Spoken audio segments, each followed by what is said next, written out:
আমরা কতটা কেঁদেছি তা কেউ জানে না, কিন্তু ঈশ্বর জানেন।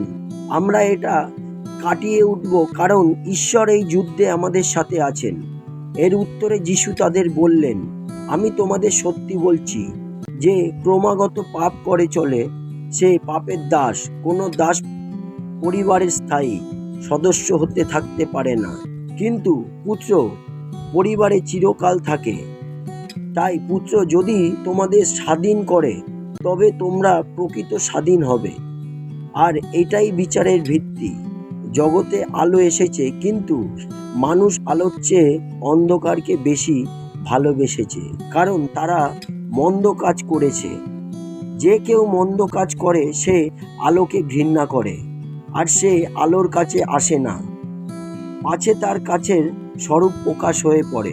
কিন্তু যে কেউ সত্যের অনুসারী হয় সে আলোর কাছে আসে, যাতে সেই আলোতে স্পষ্ট বোঝা যায় যে তার সমস্ত কাজ ঈশ্বরের মাধ্যমে হয়েছে।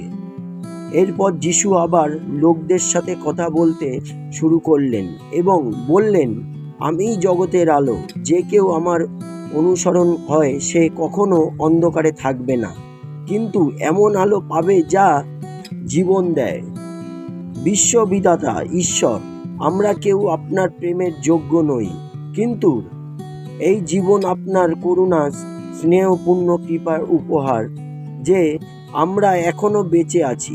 হালেলুয়া, জয় যিশু। বাবা, আমরা চির কৃতজ্ঞ। ধন্যবাদ প্রভু। প্রভু, আমাদের জীবনে আসার জন্যে এবং আমাদের জীবনে আলোর পথ দেখানোর জন্যে শতকোটি ধন্যবাদ। জয় যিশু, জয় হোক। আমেন।